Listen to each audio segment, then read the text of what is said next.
다음날 학교에서 수업을 마치고 나오는데 이민정 선생님이 살며시 불렀다. 영진이, 너, 나하고 이야기 좀 하자. 나는 영문도 모른 채 이민정 선생님을 따라서 학교의 뒤쪽에 있는 나무 밑으로 갔다. 잠시 머뭇거리던 이민정 선생님은 나를 보고 말했다. 이번 주 일요일 나하고 다녀올 때가 있는데 같이 가자. 어디로? 선생님. 애는 꼭 내가 영진이 너에게 시시콜콜 모든 이야기를 다 해야 하니? 그것은 아니고요. 그래도 확실하게 목적지와 내용을 다 알고 선생님과 가는 것이 좋을 것 같아서요. 뭐? 그렇게 꼭 해야 한다면 봉사활동을 나가는 것이라고 생각해. 이민정 선생님은 이 말만 하고는 교무실로 가버렸다. 시간과 만남의 장소는 이야기를 하지 않은 채 하긴 나중에 휴대폰으로 연락이 오겠지만 나는 갑작스런 이민정 선생님의 이런 제의에 약간은 의아한 생각을 가졌다. 어쩔 수 없이 이민정 선생님의 말대로 하기로 했다. 선생님의 말씀이 우선이므로 약속한 날 이민정 선생님에게서 문자 메시지가 왔다. 약속 장소로 나가니 이민정 선생님이 자가용으로 운전을 하여 약속 장소에 왔다. 열어주는 차문을 열고 그녀의 옆자리에 앉으니 선글라스를 쓴 이민정 선생님은 아무 말 없이 앞만 보고 운전을 하였다. 오늘 외출에 우리 엄마가 물었을 때 이민정 선생님과 봉사활동을 나간다고 말하자 별다른 의심이 없이 허락을 해주었다. 둘이서 소방서로 가서 불이 났을 때 소방차가 불을 끄는 절차와 소방호수를 사용하는 방법, 그리고 인명구호를 하는 절차 등을 교육받았다. 봉사활동을 마치고 근처에 있는 피자집에 들러서 나란히 앉아 피자를 먹으며 이야기를 서로 주고받았다. 요즘 영진이, 너 많이 변한 것 같아? 네. 놀라기는? 여자의 예민한 감성에 느끼는 것은 거의 틀림이 없거든. 그래서 말인데 요즘 영진이? 너 무슨 일이 있어? 아니요. 별다른 일은 없는데, 선생님. 혹시 말 못할 고민이 있으면 나에게 말해봐. 아니. 정말 없습니다. 그럼 됐고, 아무래도 한혜진 선생님보다는 나에게 대하는 것이 어렵겠지? 한혜진 선생님은 우리 초롱이 이모와 친구라서 친하게 된 거고요. 선생님은 우리 학교 선생님이시니까 저하고 가까운 사이고. 혹시 영진이 너, 이민정 선생님은 이 말을 하다가 그만 말끝을 흐렸다. 하얀 블라우스를 해 이민정 선생님이 갑자기 내 눈에 들어왔다. 얼른 시선을 다른 곳으로 돌리고 애써 이민정 선생님의 눈길에서 벗어나려고 애를 썼다. 이민정 선생님과 피자집을 나와 승용차를 올라타고 집으로 가려다가 강가의 풍경을 보자며 나를 데리고 북한강 상류 쪽으로 갔다. 플라타너스가 줄을 지어 선 강변 숲속에 차를 세우고 한참 동안 둘이서 강물을 쳐다보는데 기분이 묘했다. 창밖으로 얼굴을 돌려 안간힘을 쓰고 있는데 이민정 선생님이 이런 내 모습을 보고는 단번에 눈치를 챘다. 더구나 스커트 아래로 드러난 이민정 선생님의 늘씬하게 쭉 빠진 두 다리가 내 눈길을 끌고 있었다. 못 참겠어 나를 향해 몸을 돌리며 이민정 선생님이 내 귀에 대고 조용하게 속삭였다. 네 선생님, 이민정 선생님은 정말 예쁘고 좋았다. 영진이 너 오늘 선생님하고 만났다고 소문내면 안 돼? 절대로 소문을 안 낼게요. 그래, 우리 둘이 약속했어. 네. 이리하여 이민정 선생님이 자기 승용차의 운전석과 조수석의 의자를 뒤로 눕혔다. 선생님. 사랑합니다. 그래, 나도 영진이 너 좋아해. 이민정 선생님과 대화는 여기서 끝이 났다. 영진아, 오늘 일은 절대로 비밀이야. 네, 선생님. 아, 내가 이민정 선생님과 이렇게 만나다니? 영진아. 나 이제 영진이 너만 사랑하고 살 거야. 이민정 선생님은 마치 꿈에 취한 것처럼 이런 말을 계속 속삭이고 있었다. 나도 선생님이 너무 좋아요. 그런 후. 며칠 후 경진아. 우리 수철이 일은 잘 되었니? 욕실에서 나온 수철이 엄마가 나를 보고 물었다. 네, 이제 수철이가 집으로 돌아올 거예요. 내가 욕실에서 우리 수철이의 일이라 차마 부끄러워서 나오지를 못하고 너하고 술집 여자하고 말하는 것을 다 들었는데 아유, 우리 수철이가 어떻게 그런 바보 같은 짓을 했는지. 내 속에 울분이 가득 차오르지 뭐니? 어머니가 참으셔야지요. 어차피 업질은 물인데 이제 어떻게 하겠어요? 아이고. 아무리 내 아들이지만 도무지 용서가 안 된다. 수철이 엄마는 무척이나 화가 나는지 자기 아들을 향해 막 소리를 질렀다. 그러나 방 안에 없는 수철이가 자기 엄마의 이런 소리를 들을 리가 만무하였다. 하긴 한순간에 930만 원이 술값으로 휙 날아갔으니 아무리 엄마라도 화가 치밀 노릇이었다. 이런 수철이 엄마를 달래려고 내가 생수를 컵에 부어 마시라고 갖다 주자 순간적으로 이성을 잃은 수철이 엄마는 내가 주는 물컵을 제대로 받지를 못하고 떨어뜨렸다. 그 바람에 물컵에 물이 내 바지에 몽땅 쏟아졌다. 어머나, 수철이 엄마가 내 바지에 쏟아진 물을 보면서 정신이 번쩍 났는지 탁자 위에 있는 휴지를 뽑아와서 닦고 하면서 몹시 당황해 하였다. 어머. 미안해. 수철이 엄마는 계속해서 허둥지둥 휴지로 내 바지에 흘린 물을 닦느라 정신이 없었다. 그런데 아무리 친구 엄마지만 내가 가만히 있을 리가 만무하였다. 재빨리 이런 내 모습을 눈치를 챈 수철이 엄마가 모르는 체 하면서 말했다. 영진아. 여기서 말려서 입고 가자. 괜찮아요. 아니다 어서. 결국은 내가 못 이기는 채 주자. 수철이 엄마가 내 바지를 옷걸이에 걸었다. 앉아서 수철이 엄마의 눈과 마주치지 않으려고 텔레비전 화면으로 시선을 고정시키고 있는데 이런 내 마음을 어떻게나 그렇게 잘 알고는 수철이 엄마가 내 옆으로 와서 앉았다. 그런데 모텔방에 거울이 벽에도 붙어있고 천정에도 붙어있어 수철이 엄마와 내가 붙어 앉아있는 모습이 아주 몽롱하였다. 내가 수철이 엄마에게 그러면 가만히 응해줄지? 아니면 화를 내면서 반항을 할지? 그것을 알 수가 없었다. 어머나. 영진아. 어머나. 나 몰라. 영진아. 그대로 가만히 계세요. 그래도 영진이 내가 내 아들 친구인데 이러면 안 돼. 어머니. 그대로 계세요. 결국은 수철이 엄마는 나에게 허락하고 말았다. 수철이 엄마가 그만 부끄러운지 손으로 얼굴을 가렸다. 방안 불빛 아래 비친 수철이 엄마의 얼굴이 오늘따라 하얀 달덩이 같이 예쁘다. 다음날 수철이가 집으로 돌아오자 우리 반 친구들이 찾아가 보자는 의견이 오고 가고 하더니 여럿이서 방문을 하기로 했다. 나는 갈까 말까? 한참을 망설인 끝에 친구들과 같이 가기로 하였다. 집으로 찾아가니 그리 걱정을 하지 않아도 될 만큼 수철이의 얼굴은 좋아 보였다. 하긴 그 술집 누나들이 술값을 받으려고 잘해주었겠지? 영진아. 너 이리 와서 나 좀 도와줘. 수철이 엄마가 자기 아들 친구들을 대접한다고 음료수와 과일을 한 상 차려서 우리 앞에 놓으며 나를 보고 말했다. 아네. 나는 자리에서 일어나 수철이 엄마를 따라서 방을 나갔다. 응접실을 지나 현관문을 열고 나가는 수철이 엄마를 따라 가니 넓은 정원의 한쪽에 있는 창고 안으로 들어갔다. 창고 안으로 수철이 엄마와 들어가니 창고 한쪽에 놓여있는 책상 같은 긴 작업대가 있었다. 그 작업대 위에 무언가를 찾는 듯이 하던 수철이 엄마가 갑자기 자기 곁에 서 있는 나를. 어머니. 이러다가 들키면? 괜찮아. 누가 여기는 안 와. 어머니. 오늘은 좀 곤란해요. 친구들도 많이 와가지고 있고 친구 수철이도 있고 그리고 혹시나 누가 우리를 찾다가 들키면? 이제 영진이 너를 보면 내가 참을 수가 없어. 영진아. 너하고 만나면 우리 수철이 아버지하고 있을 때와는 전혀 달라. 왜? 이제야 내가 너하고 만나서 이런 세상이 있다는 것을 알게 되었는지 몰라? 어머니. 이러다가 누구에게 들키면?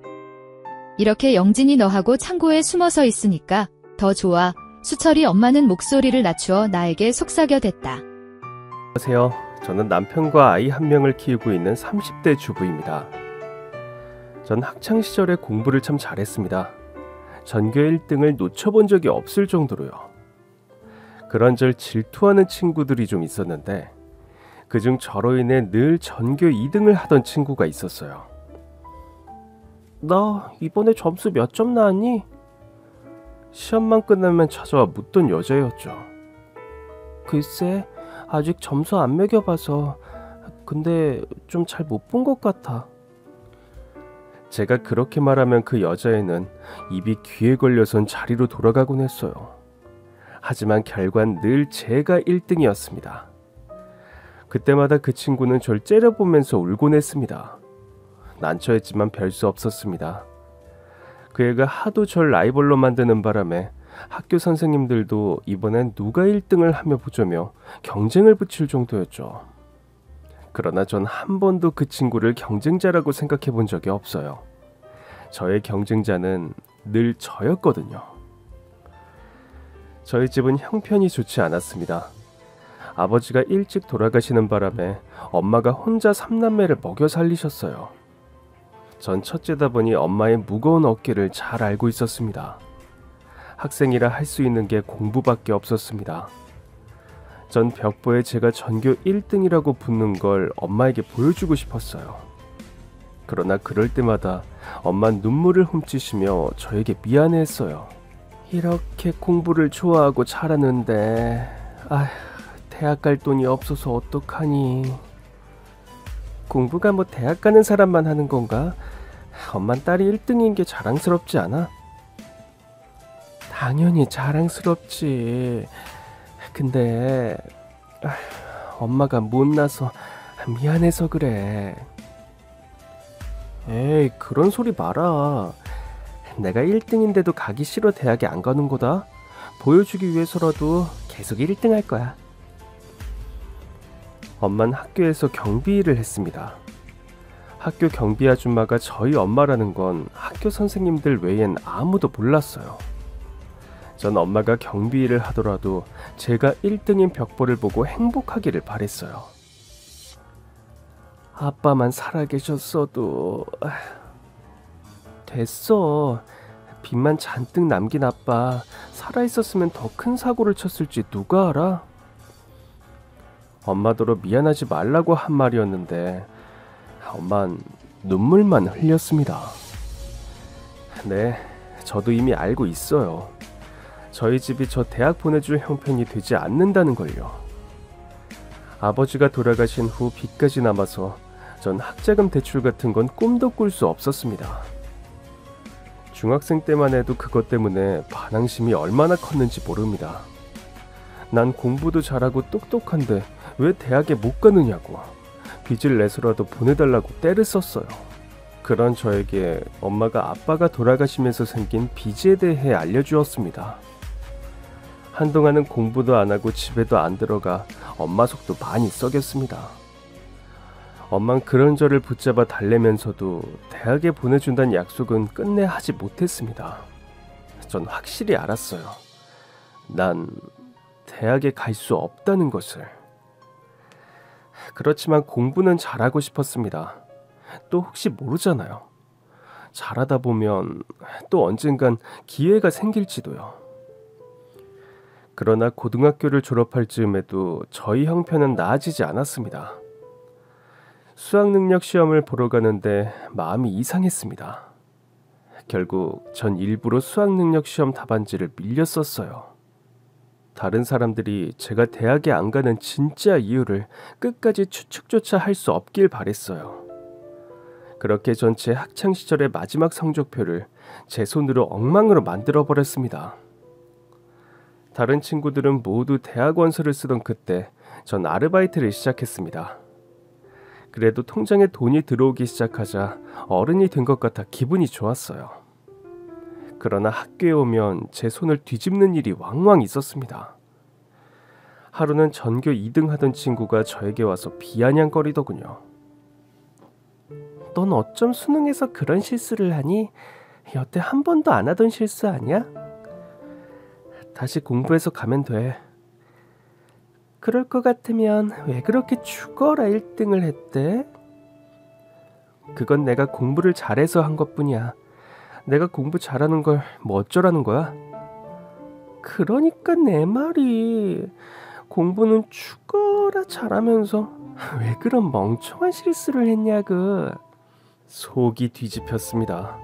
그 즈음엔 저도 날이 좀 서 있었어요. 모두가 제 얼굴만 보면 물었으니까요. 왜 대학에 안 가느냐고.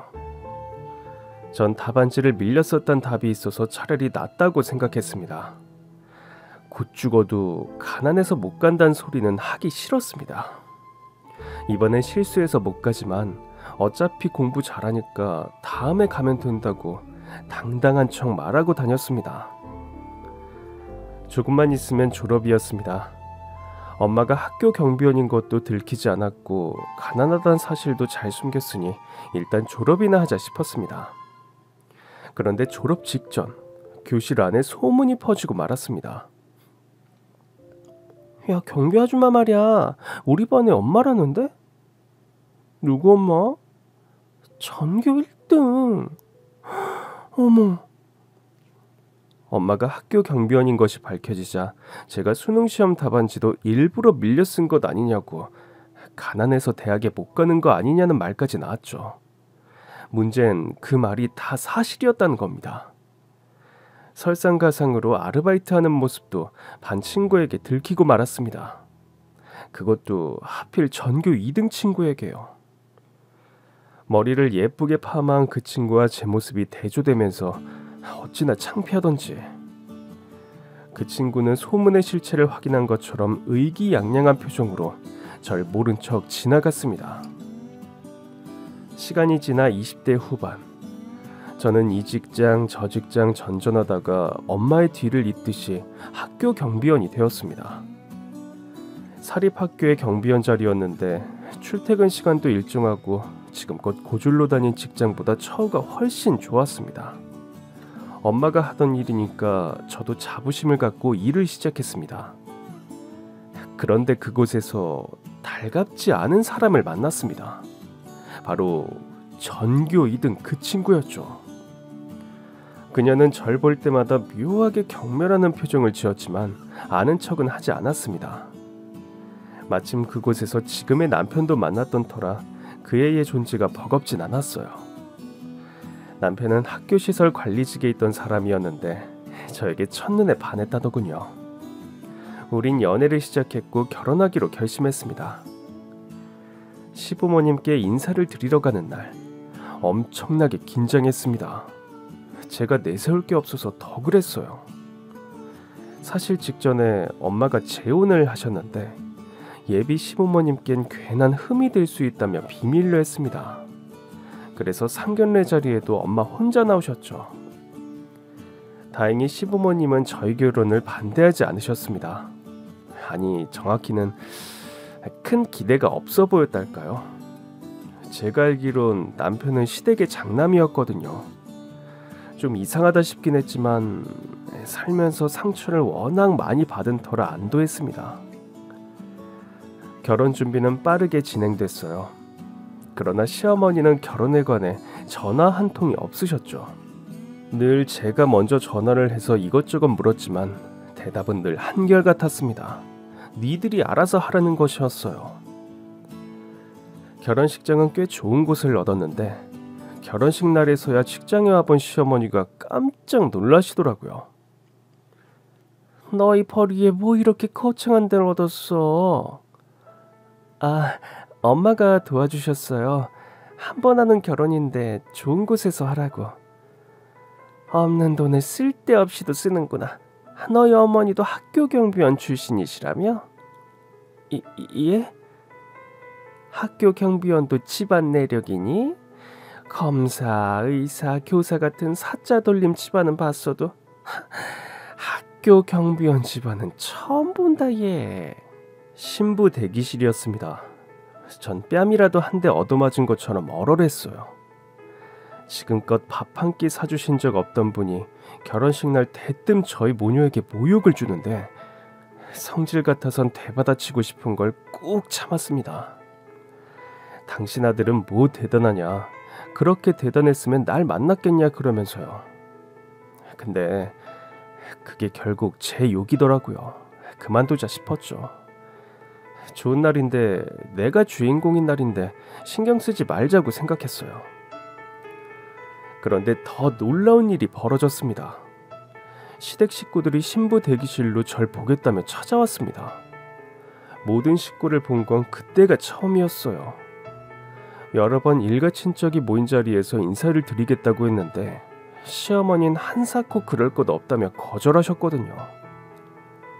그땐 배려인 줄 알았는데 그날에서야 알았죠. 시어머니는 그냥 제가 창피했던 거예요. 그날 남편의 남동생을 처음 봤습니다. 저와 남편이 연애하기 직전에 결혼한 남동생이 있다는 건 알고 있었어요. 그 남동생이 나름 친절하게 인사를 하기에 반갑게 인사를 나누고 있는데 뒤에서 볼일을 마치고 온 남동생의 아내, 저에겐 동서될 사람이 얼굴을 내밀더라고요. 그 얼굴을 보는 순간 전 너무 놀라 굳어버리고 말았습니다. 저의 동서는 바로 그 전교 2등, 늘 절 질투하던 그 동창이었어요. 그런데 그 친구는 절 보고도 놀라지 않더라고요. 전 그제서야 시어머니가 저희 엄마도 학교 경비원이었다는 사실을 어떻게 알았는지 알게 되었죠. 결혼식을 어떻게 했는지 기억이 나지 않습니다. 내 동서가 그 친구라니 세상에 이게 무슨 질긴 악연인가 싶었죠. 그 친구도 놀란 건지 결혼식 내내 잘 보이지 않더라고요. 가족 사진 찍을 때 또 한 번 본 기억이 납니다. 신혼여행을 다녀온 뒤에도 시어머니는 굳이 시댁에 올 거 없다며 인사를 거부하셨습니다. 덕분에 다행인 건 동서를 가족으로 볼 일은 한동안 없었다는 겁니다. 물론 학교에선 종종 눈이 마주쳤지만 동선 아예 절 모른 척 하더라고요. 전 당장이라도 네가 시어머니에게 내 엄마 이야기를 했느냐 따져 묻고 싶었지만 참았어요. 엄연히 직장인데 큰 소리를 내고 싶지 않았으니까요. 절 경멸의 시설로 안 보는 걸 다행이라 여겨야 할지, 그래도 이제 가족인데 아예 무시하는 걸 더 섭섭해야 할지 모르겠더라고요. 저도 에라 모르겠다 모른 척하고 지냈습니다. 어느덧 결혼 후 첫 명절이 다가왔습니다. 시어머니는 명절에도 뭐 굳이 오냐는 식으로 말씀을 하시더라고요. 제가 3번 전화를 걸면 한 번 받는 식이셨습니다. 그래도 그건 너무 예의가 아닌 것 같아갔어요. 남편은 굳이 오지 말라는데 뭘 가냐는 식이더라고요. 당신은 내 입장은 생각도 안 하지. 어머니가 나 마음에 안 들어 하시는 거 알아. 그래도 명절에도 안 가는 건 좀 그렇잖아. 당신이라도 갈 생각을 해야지. 내가 당신 집에 당신을 끌고 가야겠어? 나도 별로 안 가고 싶어서 그래. 왜? 그러나 남편은 대답이 없었습니다. 무슨 사연이 있는 것 같긴 했으나 그즈음 아이가 생기면서 잊고 지냈어요. 남편도 무척 기뻐했습니다. 아이가 생긴 기쁨 때문인지 시댁에 가는 문제도 전보다 덜 예민하게 굴더라고요. 명절이다 보니 동서와의 불편한 만남은 예정된 수순이었습니다. 시댁에 들어가는데 동서네 식구는 벌써 와 있더라고요. 들어가자마자 시어머니에게 한 소리를 들었습니다. 얘, 네가 무슨 주인공이라도 돼? 왜 이렇게 늦게 오니? 어머니, 저희가 뭐 그렇게 늦었다고 핀잔을 주세요? 시어머니의 한마디에 남편이 바로 받아치더라고요. 속으로 내심 통쾌했지만 남편을 말렸습니다. 여보, 어머님께 예의 없이 그게 뭐야? 우리가 가장 늦은 건 맞네. 어머니 죄송해요. 제가 요즘 잠이 많아져서. 마침 임신 사실을 알리기 좋은 타이밍이다 싶었죠. 이 사람 임신했어요. 스트레스 받으면 안 되니까 잔소리하지 마세요. 남편의 말에 시어머니는 어이가 없다는 듯 콧방귀를 뀌었습니다. 애 가지면 늦게 와도 된다고 누가 그러든? 그러니까 내가 니들 오지 말랬잖아. 올 거면 제때제때 째깍째깍 오든가. 네 마누라만 애 가진 줄 알아? 시어머니는 동서의 어깨를 다정하게 감싸며 말했어요. 우리 새애기도 임신했다. 그런데도 나 힘들까봐 일찌감치 와서 일도 돕고 말동무도 해주고. 내가 이러니까 니들 오는 걸 안 달가워하는 거야. 언제 부른 적도 없으면서 마치 불렀는데도 매번 이런 식이라는 듯 말하더라고요. 기가 찼지만 동서까지 임신이라니 생각지도 못한 소식에 당황했습니다. 그날 결국 음식 준비며 설거지까지 모든 건 제 몫이 됐습니다. 정신을 차리고 보니 제가 다 하고 있더라고요. 동서는 열심히 하는 척 하다가 시어머니만 자리를 비우면 갑자기 화장실에 간다며 한참을 있다가 오질 않나. 어느새 두 여자 모두 나가고 저만 음식 장만을 하고 있었어요. 밥을 먹을 땐 또 어땠게요. 전 음식 장만을 하고 나르느라 가장 마지막에 상에 앉았는데 이미 다른 식구들은 거의 다 먹은 상태더라고요. 서둘러 허겁지겁 먹고 있는데 시어머니가 간장게장 접시를 저한테 내밀더라고요. 웬일로 챙겨주나 싶어 감사하다고 말하려던 그때였습니다. 그건 내가 배만 발라 먹은 건데 다리에 살이 끄득끄득하더라. 다리 잘라서 쪽쪽 빨아먹어. 아까우니까. 게장 접시를 다시 보니 정말 뚜껑 부분은 싹 비어있고 다리만 붙어있더라고요. 저는 기가 찼습니다. 그러니까 본인이 먹고 남은 게껍질을 저한테 준 겁니다. 다리에 남은 살이 아까우니 발라먹으라고요. 그때였습니다. 남편이 시어머니가 내민 게껍질을 들더니 벽에다가 집어던졌습니다. 여보. 전 화들짝 놀라 남편을 말렸지만 남편은 화를 주체하지 못했습니다. 남편은 시어머니 앞에서 있는 밥그릇이며 국그릇, 반찬 접시까지 밀어버리며 난장판을 만들었습니다. 전 너무 놀라서 남편을 뒤에서 끌어안았습니다. 여보, 뭐 하는 거야? 이러지 마. 당신 지금 뭐 하는 거야? 어? 어머니, 제 와이프가 우스워요? 에? 어머니가 먹고 버린 게껍질을 빨아먹으라고요? 에? 당신이 제정신이야? 그렇게 화가 난 남편은 처음이었습니다. 전 남편의 팔을 붙들며 애원했습니다. 여보, 그만해. 내가 진짜 그거 먹은 것도 아닌데 왜 이래? 어? 정신 차려. 거실은 난장판이 돼 있었습니다. 결론 남편은 절 데리고 시댁을 나가려고 했어요. 하지만 전 난장판이 된 집을 두고 그냥 나갈 수 없었습니다. 그때까지만 해도 전 남편이 너무 과하다고 생각했어요. 시어머니가 절 무시한다고 해서 제가 무시할 만한 사람이 되는 건 아니잖아요. 솔직히 말해 시어머니가 저에게 그렇게 중요한 존재는 아니었습니다. 전 결국 혼자 남아 남편이 쏟아버린 음식물을 다 치우고 설거지까지 했습니다. 제가 그것들을 다 치우는 내내 다른 식구들은 도울 생각은 하질 않더라고요. 남편이 그렇게 화를 내고 갔는데도 TV나 보면서 깔깔거리질 않나. 동선 과일 깎아준다는 핑계로 그들 사이에 섞여 있었습니다. 결국 전 너무 지쳐서 만신창이가 된 채로 홀로 시댁을 나왔습니다. 택시를 타고 가야 하나 남편에게 전화를 걸어야 하나 고민하는데 저 앞에 화단에 남편이 서성거리고 있더라고요. 그 모습을 보는데 왜 그렇게 짠하던지 갑자기 눈물이 핑 돌았어요. 남편도 멀리서 절 보곤 쭈뼛쭈뼛 다가오더라고요. 미안해. 내가 쌓인 게 많아서. 전 결국 남편을 끌어안고 엉엉 울었습니다. 분명 같은 집 안에 있는데 한 식구라는데 저만 식모처럼 밥상을 치우고 설거지를 하던 시간이 서러웠나 봐요. 전 남편의 손을 꼭 잡고 집으로 돌아왔습니다. 그리고 이후론 시어머니께도 전화를 드리지 않았어요. 그 집 아들인 남편이 괜찮다는데 그래, 안 보고 살면 어떠냐 싶더라고요. 그렇게 어느덧 배는 불러 전 만삭이 되었습니다. 학교 안에서 만삭인 사람은 저와 동서뿐이어서 저희 둘은 학교 안에서 여러모로 이목을 끌었습니다. 마치 학창시절에 전교 1등, 2등을 하던 그때처럼 묘하게 서로를 의식하고 있었죠. 학교 안에서 누구도 저희가 동서 사이라는 걸 몰랐어요.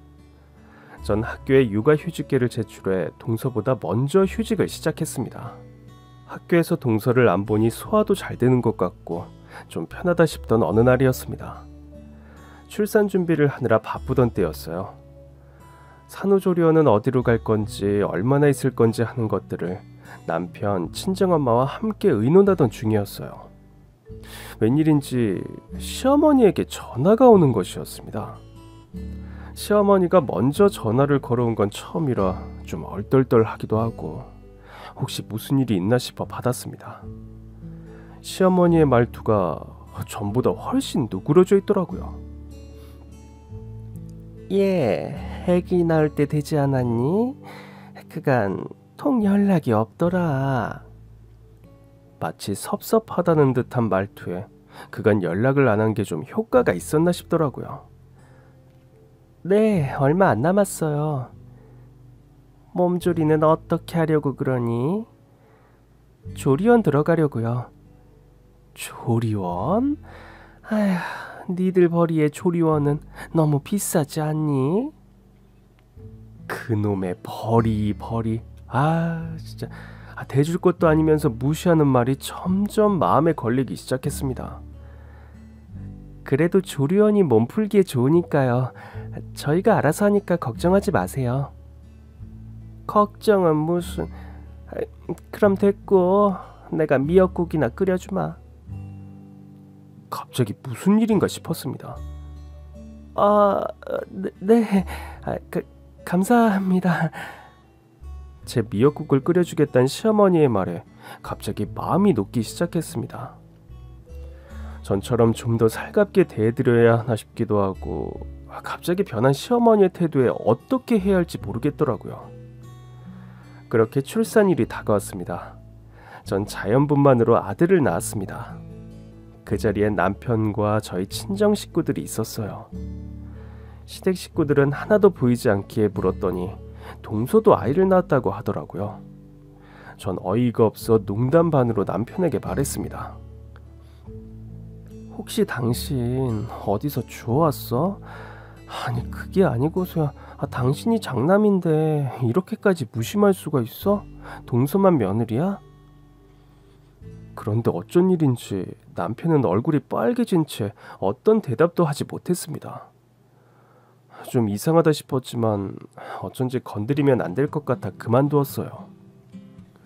퇴원하고 아기와 조리원에 들어갈 때까지도 시어머니는 코빼기도 보이지 않았어요. 미역국을 끓여준다할 땐 언제고 전 남편과 함께 조리원으로 향했습니다. 출산 전부터 남편은 조리원에 함께 있고 싶어 했지만 전 반대였어요. 조리원에서 알아서 다 해줄 텐데 당신이 있으면 더 신경 쓰인다고 나 혼자 편히 쉬겠다고 했죠. 조리원에서의 첫날, 남편이 돌아간 뒤 전 정말이지 오랜만에 혼자 쉬었습니다. 은근히 좋더라고요. 그리고 다음날, 전 조리원 안을 산책하다가 시어머니를 발견했습니다. 처음엔 제가 잘못 봤나 했어요. 시어머니는 그때까지도 전화 한 통, 문자 한 통이 없었습니다.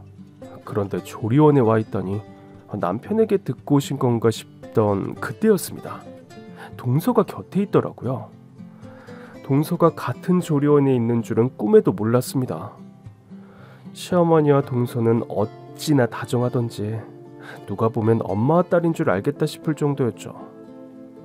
시어머니는 동서를 꼭 안아준 뒤 조리원을 나가는 듯 했습니다.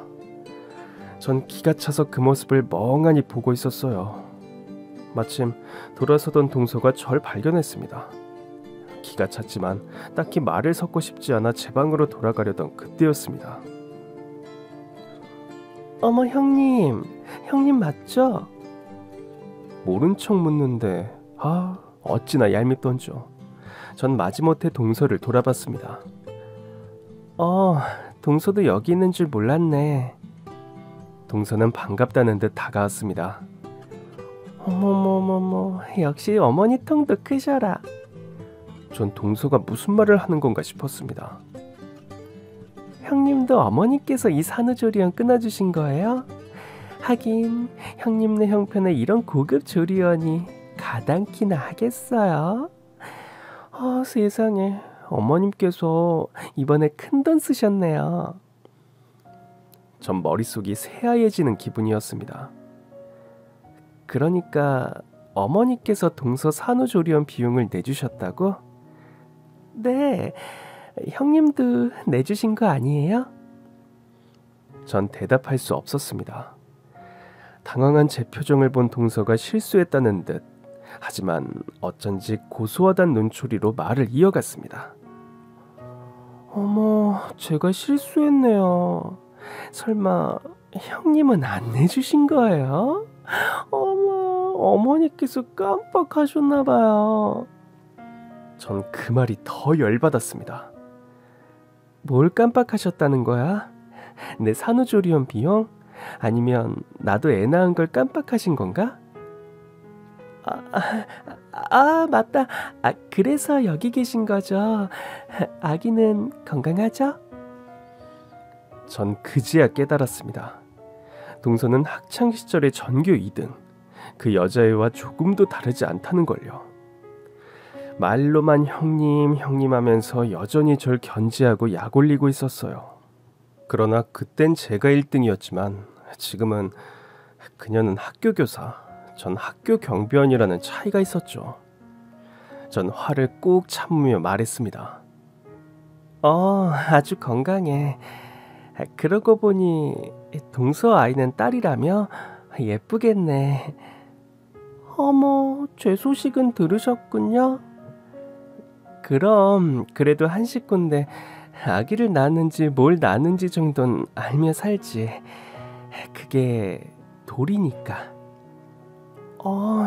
형님도 참 섭섭하셨구나. 제가 워낙에 바빴어야죠. 전 학교 교사잖아요. 육아휴직 전까지 처리할 것도 너무 많은데다 휴직하자마자 출산까지 하느라 정신이 없었어요. 형님이야 뭐 인수인계할 만한 일도 아니고 아무나 할 수 있는 일이니까 그냥 육아휴직계 딱 내고 오셨겠지만. 말에 씨가 가득 담겨있다는 걸 알았지만 꼭 참았습니다. 산후조리원에서 얼마 전에 출산한 산모 둘이 머리채 잡고 싸울 순 없잖아요. 가서 쉬어. 좀 피곤하다. 저기 형님, 근데... 이쯤에서 마무리하고 가려는데 동서가 절 붙잡았습니다. 뭐, 또 할 말이 뭔데? 동서가 저에게 한 발, 두 발 더 가까이 다가오더니 귀에 가까이 대고 말했습니다. 개같이 학교나 지키는 주제에 아들 낳았다고 유세 떨 건 아니지? 순간 온몸에 소름이 돋았습니다. 가까이 선 동서의 눈빛은 학교에서 절 경멸에 차보던 그 눈빛과 똑같았습니다. 가슴이 부글부글 끓었습니다. 너 지금 뭐라고 했니? 동서는 비열한 미소를 지으며 말했습니다. 제가 뭐라고 했다고 이러세요. 증거 있어요? 전 기가 찼습니다. 동서, 아들 낳은 게 유세인 시대는 아니잖아. 왜 넌 아직도 나한테 열등감을 느끼니? 내가 아무리 학교 경비원이고 네가 교사여도 도저히 전교 1등 못한 건 해소가 안 돼? 그 순간 동서는 제 머리칼을 휘어잡았습니다. 순식간에 산후조리원 복도는 아수라장이 됐어요. 직원들이 달려와 저희를 말렸지만 저도 동서의 머리카락을 야무지게 휘어진 상태였습니다. 이거 놔, 이년아. 네가 먼저 놔. 결국 저와 동서는 서로의 머리카락을 한 움큼씩 뽑은 뒤에야 서로에게서 떨어졌습니다. 그것도 산후조리원 직원들이 겨우 힘으로 떼어낸 것이었어요. 그날 밤 산후조리원에 들른 남편을 붙잡고 엉엉 울었습니다. 그리고 처음으로 학창시절부터 이어진 동서와의 관계에 대해 털어놓았어요. 남편도 화들짝 놀라더라고요. 남편에게라도 동서와의 관계를 털어놓자 마음이 좀 후련했습니다. 다음 날부터 산후조리원 직원들은 저와 동서가 만나지 않게 하려고 무척 신경을 쓰더라고요. 그날 제 방에 시어머니가 찾아왔습니다. 아기 모유를 준 뒤 잠에서 막 깬 참이라 정신이 없던 때였어요. 시어머니의 손엔 큰 보온병이 2개 들려 있었습니다. 내가 정신이 없어서 이제야 왔다. 몸은 좀 어떠니? 아들이라며? 동서를 돌보느라 정신이 없었겠지 싶어 대꾸도 하고 싶지 않았습니다. 제가 별말 없이 있는데도 상관없다는 듯 시어머니는 보온병 하나를 침대 옆 테이블에 올려두었습니다. 얘따, 내가 끓여주겠다고 한 미역국. 시어머니는 방 안을 둘러보더니 말했습니다. 아니, 이 방이 더 크네. 너 도대체 돈이 어디서 썩어나서 이 비싼 산후조리원에 들어온 거니? 아휴, 됐다. 지들 없는 돈 털어 쓴다는데 내가 무슨 상관이야. 에휴. 시어머니는 절 돌아보지도 않은 채 문 쪽으로 가며 그랬습니다. 몸조리 잘해라. 난 바빠서 간다. 그리곤 정말 문을 열고 나가더라고요. 전 덩그러니 남겨진 보온병을 봤습니다. 그래도 약속이라고 미역국을 끓여오긴 한 모양인데 솔직히 말해서 쳐다보고 싶지도 않더라고요. 멀찍이 치워둘 생각으로 보온병을 들었는데 순간 구수한 냄새가 코를 자극하는 거예요. 뭘 끓인 건가 궁금하긴 하더라고요. 결국 뚜껑을 열어보았는데 이게 웬일인지 커다란 전복에 그득그득 든 미역국이 아니겠어요. 아이를 낳은 직후라 온몸이 예민해 후각도 예민할 때였거든요. 냄새만 맡아봐도 전복이 얼마나 싱싱한지 알겠더라고요. 말은 못되게 해도 산모라고 좋은 미역국을 끓여온 모양이다 싶어 미운 정도 정이라고 마음이 뭉클했습니다. 전복 미역국을 보는데 어찌나 입맛이 돌던지 밥이라도 먹어야 하나 싶어 일단 식지 말라고 보온병 뚜껑을 닫은 뒤 즉석밥이 어디 있나 찾으려던 그때였습니다. 노크도 없이 문이 열려 깜짝 놀라 보니 시어머니가 숨을 헐떡이며 서 있더라고요. 머리카락이 바람에 휘날린 것처럼 휑하니 넘어가 있는데 그것도 모른 채 말이죠. 전복 미역국을 본 뒤라 그런지 말도 밉게 못하겠더라고요. 어머니, 미역국 감사해요. 제가 아깐 자다 일어나가지고. 그러자 시어머니는 제 말이 끝나기도 전에 보온병의 위치를 보더니 잽싸게 그것을 낚아채 갔습니다. 보온병이 바뀌었더라. 이게 네 거야. 내가 바빠가지고 깜빡했다. 이상했습니다.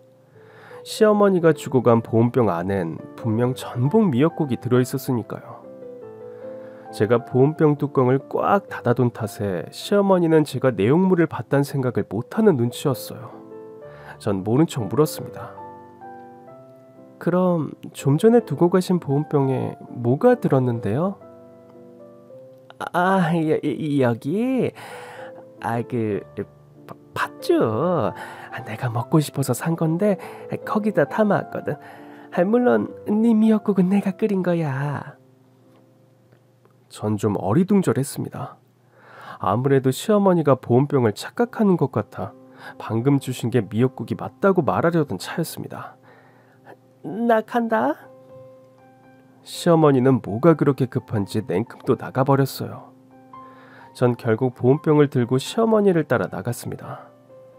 그리고 문을 연 순간 저 앞에서 시어머니가 동서에게 저에게 주었던 보온병을 내미는 모습을 봤어요. 분명 팥죽이라고 했는데 동서가 팥죽이 먹고 싶다고 했던 건가 싶었죠. 그런데 뭔가 이상했습니다. 동서도 산모인데 굳이 팥죽을 사다 줬을까 싶은 거예요. 정말 사다 준 건지 말이나 그렇게 하는 건지 궁금해서 방으로 돌아와 보온병을 열어보았습니다. 그런데 이게 웬일인지 그 보온병 안에도 미역국이 들어있었습니다. 그러나 그 미역국 안에는 전복 같은 건 없었어요. 그리고 냄새를 맡는데 단박에 알겠더라고요. 인스턴트 미역국이라는 걸. 냄새가 얼마나 자극적이던지 전 이내 보온병 뚜껑을 닫아버렸습니다. 그리고 이내 멍해졌어요. 그러니까 시어머니는 보온병을 착각한 게 아니었던 거죠. 전복이 그득그득 든 그 미역국은 동서를 위해 끓여온 것이었고 저에게 줄 미역국은 인스턴트 미역국이었던 겁니다. 지금껏 시어머니에게 사랑 못 받는 게 그렇게 한스럽지 않다고 생각했는데 정말 서러워서 눈물이 펑펑 나더라고요. 제가 학교 경비원이어서 직업이 별 볼 일 없을 뿐이지 뭐 그렇게 잘못한 게 있나 싶었어요.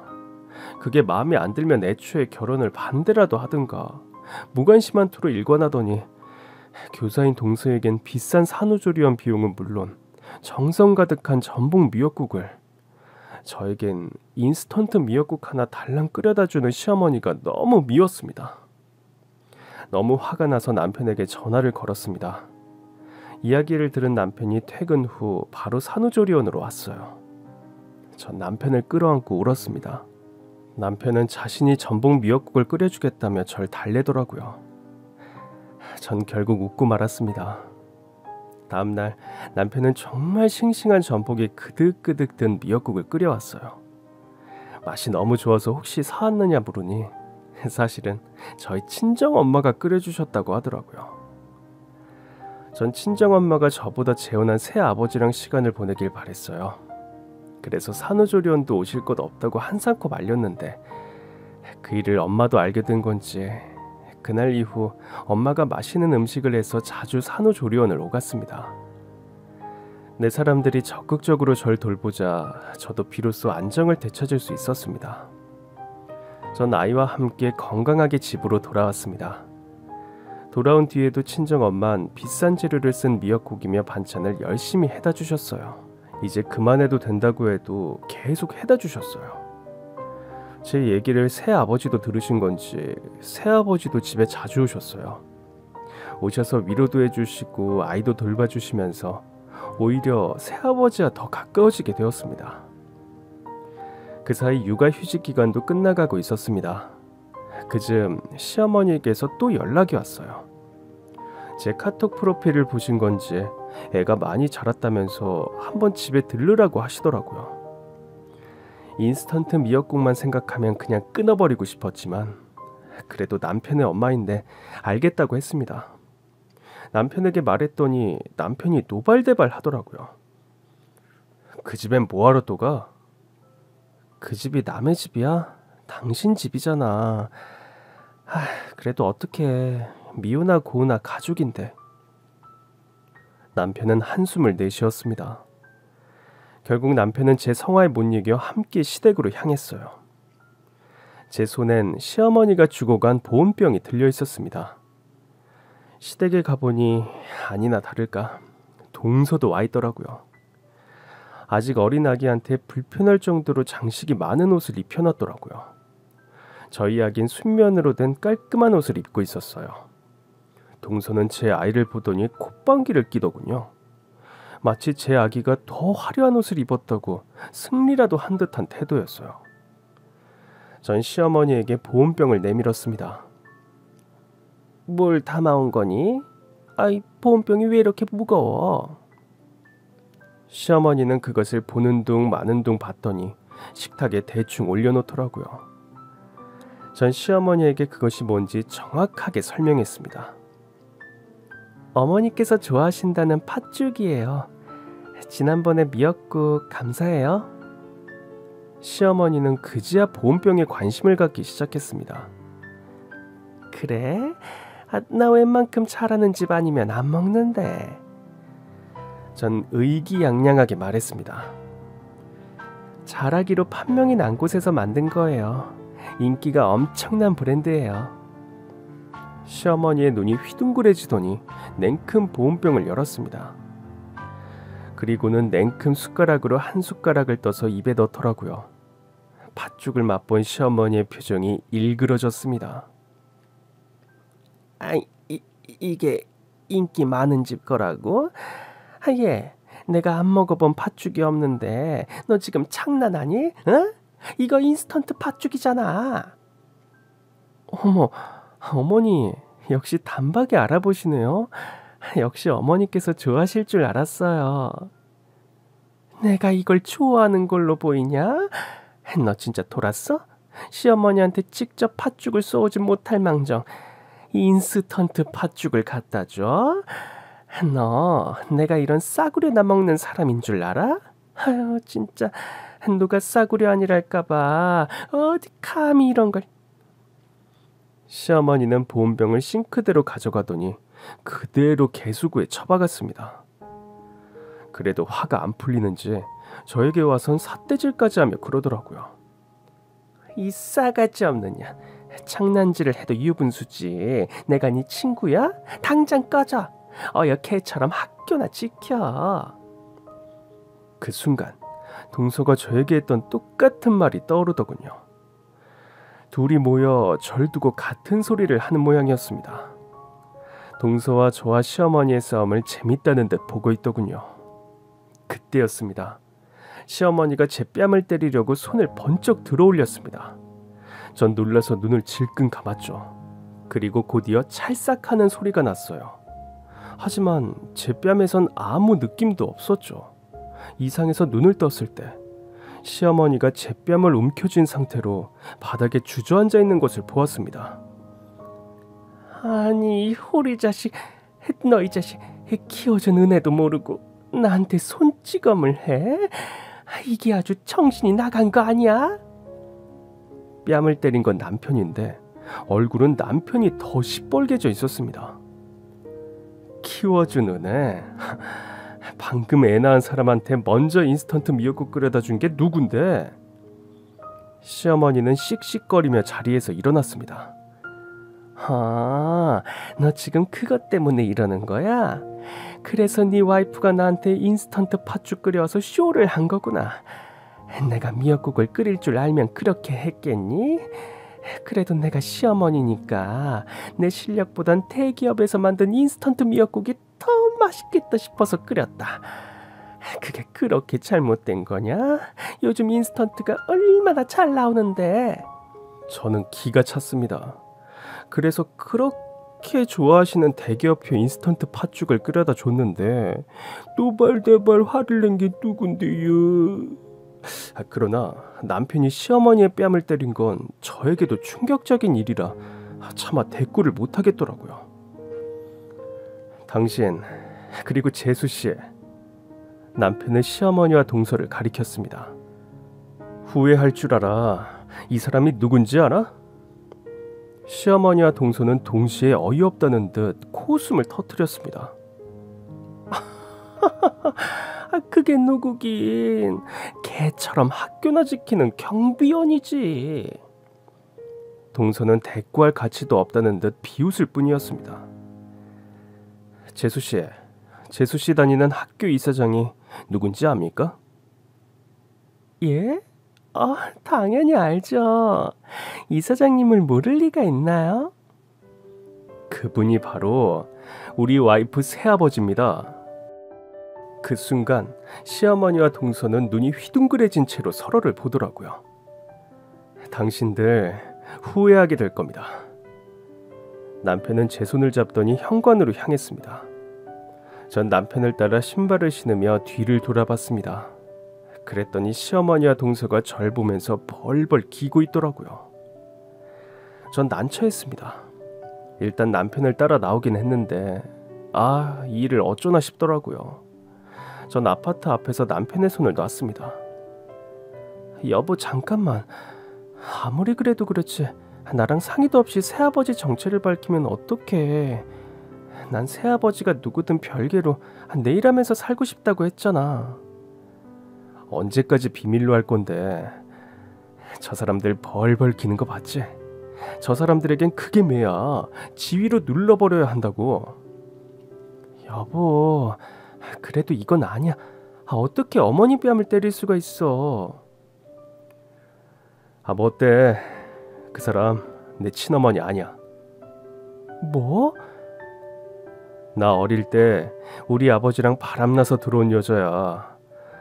저 여자 때문에 친어머니는 화병으로 돌아가셨어. 처음 듣는 이야기였습니다.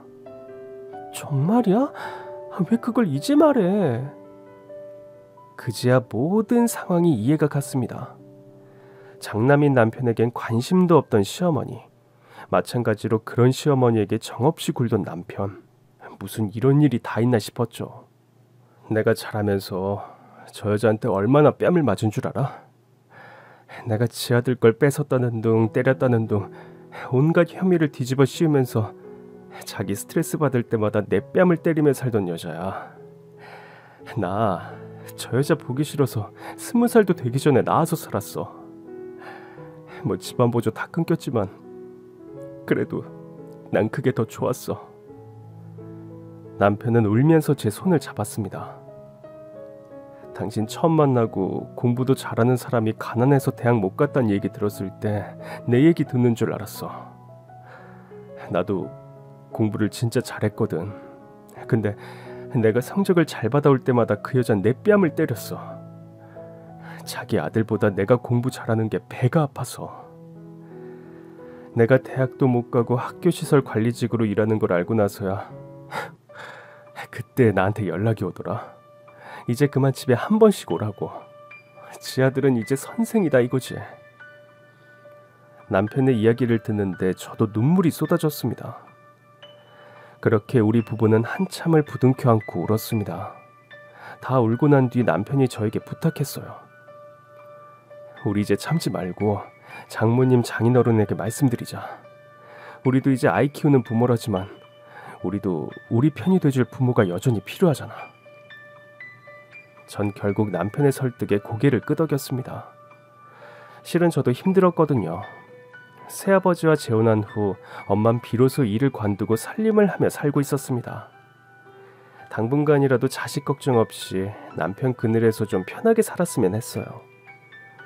새아버진 저에게 몇 번이고 학교 경비 말고 행정실이나 이사장 비서로 근무하며 경력을 좀 쌓으라고, 그 뒤엔 이사직을 주시겠다고 늘 말씀하셨거든요. 물론 남편에게도 마찬가지로 좋은 제안을 해주셨고요. 하지만 전 그게 엄마에게 짐이 될까봐 받고 싶지 않았어요. 친정으로 돌아가는 길 남편이 말했습니다. 난 이대로 사는 게 좋아. 그러니까 당신만 좀 더 편하게 살았으면 좋겠어. 적어도 그 여자랑 재수 씨가 당신 무시하지 않게. 그렇게 친정에서 그간의 일들을 털어놓자 엄마는 눈물을 흘리셨습니다. 딸이 그런 대우를 받고 살았다는데 서럽지 않은 부모가 어디 있겠어요. 새아버지도 표정이 딱딱하게 굳으시더니 저에게 강압적으로 말씀하셨어요. 이제 넌 내 딸이야. 더는 내 제안 거절하지 마라. 그리고 복직할 땐 내가 행정실 자리 줄 거야. 근데 일단 시작은 말단 자리부터야. 대신 이력서 넣어.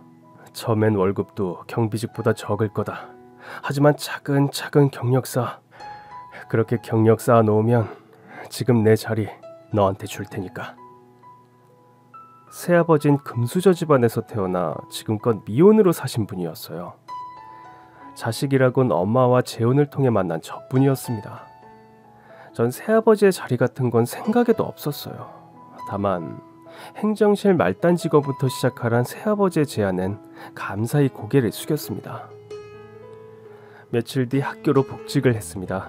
교문을 들어가 경비실이 아닌 학교 건물로 걸어가는데 누군가가 뒤에서 제 어깨를 잡더라고요. 깜짝 놀라 돌아보니 동서였습니다. 형님. 눈물까지 그렁그렁해선 저에게 벌벌 기더라고요. 동서는 제 팔을 이끌고 건물 뒤편으로 데리고 가더니 무릎을 꿇었습니다. 형님, 제가 그동안 정말 잘못했어요. 늘 형님이 1등이셨잖아요. 그래서 제가 늘 열등감이 있었어요. 늘 1등이셨던 형님이 저 좀 봐주세요. 전 얘가 왜 이러나 싶었습니다. 너 진짜 왜 이러니? 누가 보면 내가 네 목숨줄이라도 쥐고 있는 줄 알겠다. 동서는 두 손까지 싹싹 빌며 말했습니다. 친구야, 우리 형님 동서이기 전에 동창이고 친구잖아. 나 임용시험 다 떨어지고 겨우 사립학교 들어왔어. 근데 나 재계약 안 될 것 같아. 전 의아했습니다. 사립학교 교사도 정년이 보장되는 자리였기 때문입니다. 나 실은 정규직 아니야. 기간제야.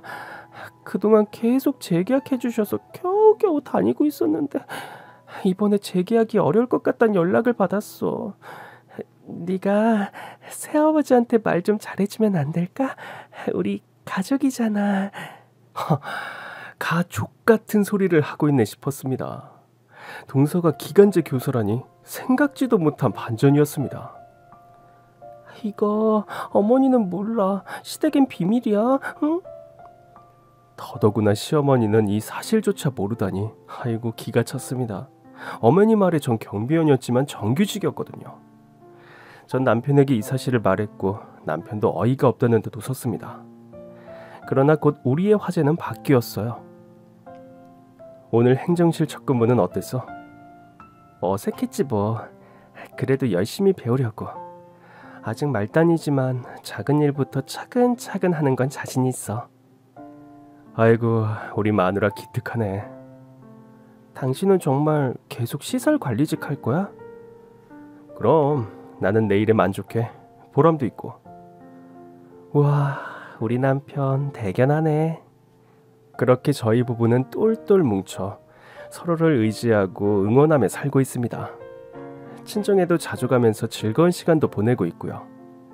아이도 무럭무럭 건강하게 자라고 있으니 힘든 시간을 이겨낸 보람이 있는 나날이다 싶습니다.